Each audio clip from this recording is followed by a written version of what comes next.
అందరికీ నమస్కారం అండి. ఇంకా మనకి శ్రావణ మాసం 2 రోజుల్లో శ్రావణ మాసం వచ్చేస్తుంది. ఈ శ్రావణ మాసం అంటే ఆడవాళ్ళందరికీ చాలా ఆనందంగా ఉంటుంది కదండి. చక్కగా శ్రీ మహాలక్ష్మి తల్లి పూజలు చేసుకోవడం, ఇళ్ళన్నీ చక్కగా శుభ్రపెట్టుకోవడం, పసుపులు రాసుకోవడం, గడపలకి ముగ్గులు పెట్టడం చాలా ఆనందంగా ఉంటుంది. మహిళలకి అందరికీ కూడా చాలా చాలా ఇష్టమైనటువంటిది ఈ శ్రావణ మాసం. ఎందుకంటే శ్రీ మహాలక్ష్మి అమ్మవారిని మనం పూజించుకుంటాం కనుక నేను ఇప్పుడు ఏం చెప్తున్నానంటే, మనం పూలు పెడతాం కదండి స్వామికి. ఈ మందార పూలు ముఖ్యంగా మనకి పక్కన చిన్న చిన్న మన లక్ష్మీదేవి రూపులు ఉన్నాయనుకోండి, రూపులు తెచ్చుకుంటాం కదా శ్రావణ మాసం. ఆ శ్రావణ మాసం రూపులు తెచ్చుకున్నప్పుడు మనం పసుపు దారం పోగులు పోస్తాం కదండి, 9 పోగులు. ఆ పోగులు పోసి కలసానికి కానీ అమ్మవారికి కానీ పెడతాం కదా.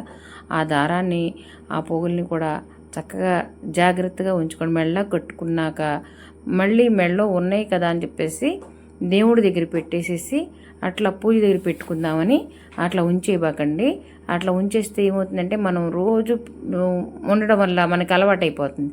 అలవాటైపోయిన తర్వాత ఆ పువ్వులు ముడుచుకుపోయిన తర్వాత ఏమవుతుందంటే, ఆ పువ్వులు చిన్న చిన్న రూపులు అంటుకుపోయి మనము ఈ పూలు తీసేస్తున్నాం అనుకుంటాం.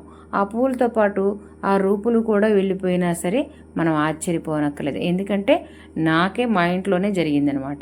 నేనేం చేశానంటే, ఒకసారి రూపు తెచ్చుకొని బంగారు రూపుకి రోజు పూజ చేసుకోవచ్చు అని ఏం చేశాను, చక్కగా చిన్న ప్లేట్లో పెట్టుకుని ఆ తల్లికి రోజు పూజ చేసుకోవడం, చక్కగా ఆవు పాలతో చేసుకోవాలన్నా మనకి ఈజీగా ఉంటుందని అలా చేశానండి. చాలా ఏళ్ళు ఉన్న తర్వాత ఏమైందంటే, ఒకసారి ఎందుకంటే మా అమ్మవారికి మంగళసూత్రాలు తీసుకున్నామండి, అది చూపిస్తున్నాను.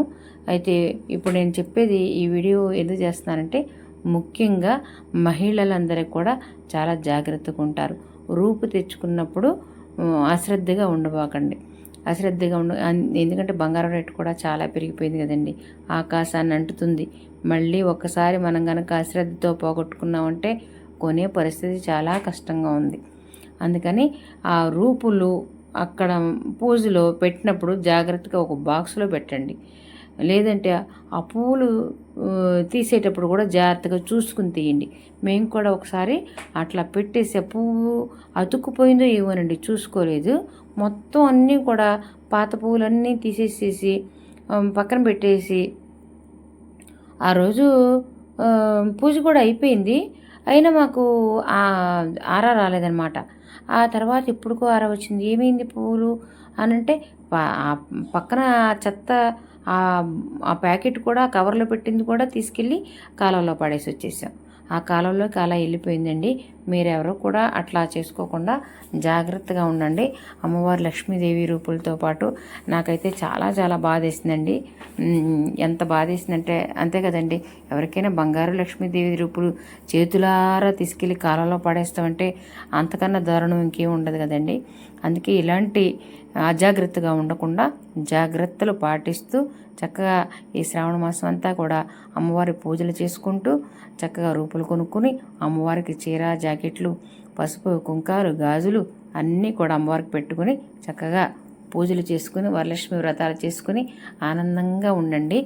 అందరూ కూడా సర్వే జన సుఖినో భవంతు.